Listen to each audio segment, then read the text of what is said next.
Well, is this woman ready to be president of the United States? I think that's the underlying question, and how people watching react to that question.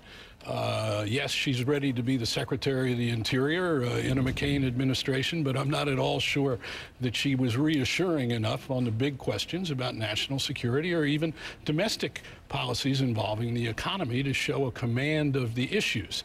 Did she help herself and help the Republican base?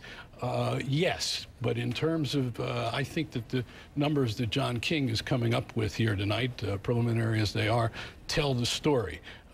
This has been a bad time for John McCain because he's been perceived by too many people as erratic, and part of that perception has to do with the choice of Palin, and I don't think she undid that perception, though she performed much better than she did with Katie Couric. Ed Rollins, if there has been this momentum shift over the last 2 weeks because of the economy largely, although some doubts about Sarah Palin, among voters toward Barack Obama, did she do anything tonight that would have convinced any of those people who have shifted over to maybe give John McCain a second life? No, John McCain's got to go he's got 5 weeks to go out and convince people that he can not just be the commander-in-chief, which he won that battle earlier on, but that he can be the economist-in-chief and that he has a game plan. John has been erratic the last couple weeks, and he has to get very stable, and there has to be some major breakthrough here. Otherwise, this thing is going to dribble away. And overall, I mean, how does the news look, Paul? You were looking at the states. There's political reporting about John McCain leaving Michigan or pulling out of Michigan, perhaps. Yeah, which is terrible for McCain. He ought to be contesting that state. It looked like it was going to be a toss-up. There was a call, apparently, the McCain campaign had today with reporters where they listed these states as their battlegrounds: Ohio, Virginia, Florida, Missouri, Indiana, North Carolina. Now, what do they all have in common? George Bush carried every single one of them.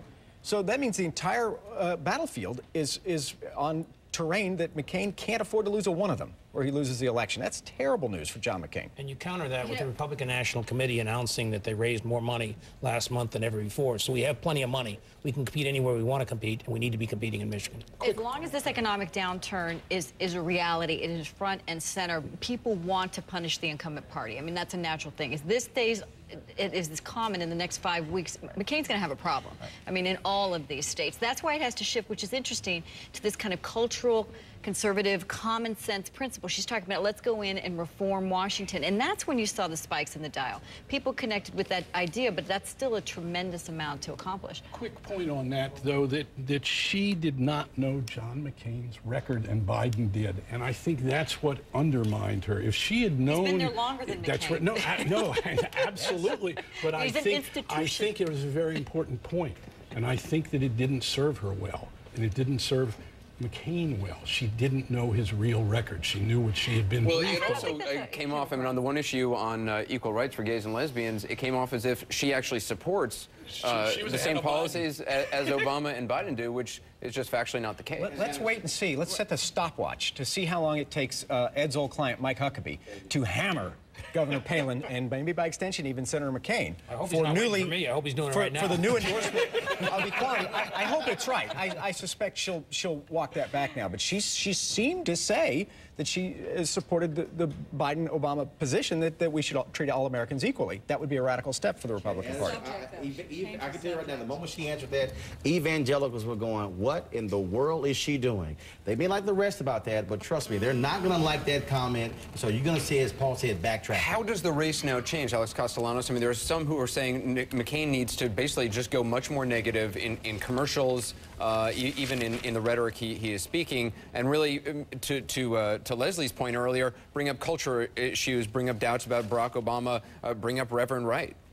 I think the race changes this way. I think now Senator McCain has got to go ahead and paint what this future would look like under Barack Obama. And it's not hard to do to make the Republican case. You say, look, this economy is on a precipice right now, and we're awfully close to the edge. Do you want a Democratic Congress and a Democratic president? Do you want a car with 2 accelerators and no brake? What do you think would happen to this economy? Do you really trust those guys?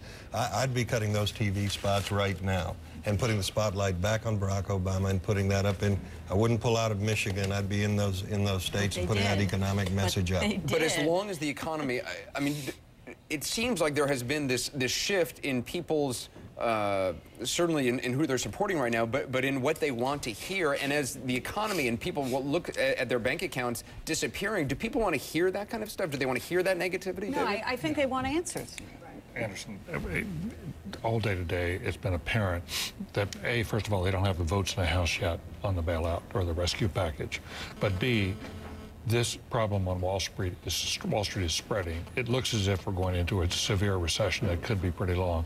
It seems to me that what John McCain could best do is come up with a plan to deal with the onset of a potential recession. I think all of this negativity and so forth is a sideshow compared to what's really going on in people's lives. John King, you have more poll numbers. They're fascinating. Just share a little bit more as we continue this discussion.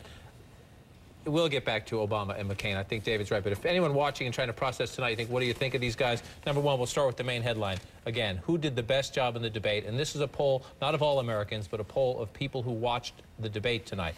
51% say Senator Biden did the best job. 36% say Governor Palin did the best job. And then here's some interesting questions. Who was more in touch with the problems of people like you? A very important question in the midst of this economic crisis. Senator Biden scored on that one the best. 50% said Senator Biden was more in touch with the problems of people like you. Not far behind, 44% for Governor Palin, but advantage Biden on that one. Here's another interesting question, especially, again, given the mood of the country right now as they watch this debate in Washington. Who seemed more like a typical politician? 70% say Senator Biden seemed more like a typical politician. 21% said Governor Palin. So interesting numbers, perceptions of these two vice presidential candidates at a time when, A, Washington is dealing with a pretty big deal, this economic crisis, and most Americans aren't happy with what they see, no matter how they stand on the package, not happy with the way this is working out. And you have this anti-Washington mood going. It's interesting. But these same voters also said 53% said that Biden was more likely to bring change. To Palin, 42%. So that's kind of interesting. If change is what voters are looking for, change is what voters are looking for. What Republicans are looking for in the McCain campaign is consistency. I think John McCain walked away from his best opportunity to shake up this race completely. How so? Which was voting. He could have voted against this package. Yeah, he could have said, you know, all these people are bums, this pork barrel, the hell with you all. Embrace a more populist mantle. Embrace a more populist message. But now, the central issue, he's got the same vote as Barack Obama. So how does he draw that distinction? Now, maybe it was an act of statesmanship to support the bailout, but he didn't draw the distinction, and so I think it makes his job a lot harder. But that's why he needs to go beyond the question of the rescue package. This whole economic issue is starting to move beyond the rescue package. He needs to be out front and how to deal with what could be a severe recession. And Obama's got the beginnings of a plan with the stimulus package. It's not at all clear what McCain offers to deal with what's coming. And his own words are hurting him when the Obama folks say, you see it yourself. I didn't see it coming. It's a little hard now to keep saying I saw it coming when your own words said I didn't. I want to go to a quick break. CNN Politics.